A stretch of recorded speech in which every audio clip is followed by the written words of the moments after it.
Nandito kami ngayon sa kwarto ni Jenny, ayan. Magkasama sila ngayon ni Maddie, pero alam nyo ba mga katropa, madalas pong magkaaway yung dalawa na yan, di ba? Madalas. Alam mo bakit? Bakit kayo lagi nag-aaway niyan? Kasi inaaway ko si Maddie. Lagi niyang inaasar, lagi niyang inaaway. Siyempre dahil baby pa si Maddie, talagang tumatatak sa kanya yun na lagi siyang inaasar ni Tita Jenny niya. As in, lagi talaga. Kinikiss niya lang basta-basta. Basta inaasar niya, tinatakot niya. Alam mo yung alam mo yung the typical na tita na bored sa buhay, kaya pinagtitripan niya yung anak ko. Ganon yung niya, kaya lagi sila magkaaway. Basta pag darating na yun si Jenny, tapos pupunta niya si Maddie, ayun, ayaw sumama sa kanya, tapos nag-aano si Maddie sa kanya. Pero ngayon, dahil nag-screen time sila, ayan, bati sila.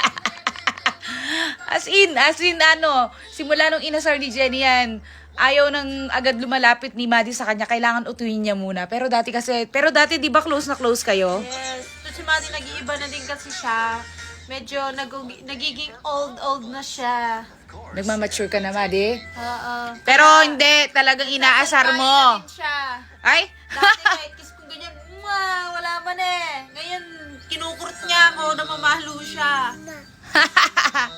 Hindi, pang-asar talaga yan. Lagi niyang inaasar talaga. May tsura ni Maddie? Ano kadalasan ginagawa mo kay Maddie? Bakit nagagalit sa'yo? Kinikiss ko lang naman siya eh.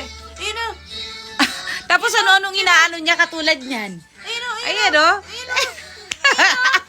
Ano? Ayan. Ayaw niya. Ganyan. Ganda niya nga. Oh, cute eh. Ayan. Ganyan, tapos pinipilit niyang ilagay. Oh, you watch. Watch. Ayaw niya talaga. Cute ka nga dun eh. Oh, sorry. Ayan.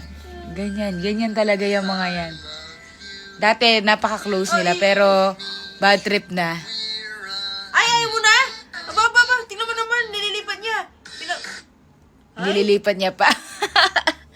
Pero totoo nga, lagi magkaaway na sila ngayon. Dati, napapasuyuan ko si Jenny kay Maddie. Gustong-gusto ni Maddie pumupunta dito sa kwarto niya. Si Maddie pa yung gustong maglakad agad dito sa kwarto niya, papunta.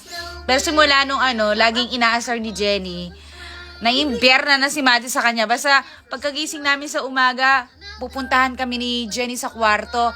Sisigawin na siya ni Maddie. Sinisigawan mo ako, kiss. Oy, busy watching. Ganon na. Kiss. Alam mo naman yung bata, di ba? Kung ano yung pinaparamdam mo sa kanya, lagi mo siyang inaaway. Ayun talaga, lalayo yung loob sa'yo. Ayan. Loko-loko yan si Jenny eh. Isip bata rin eh. Bye ka na.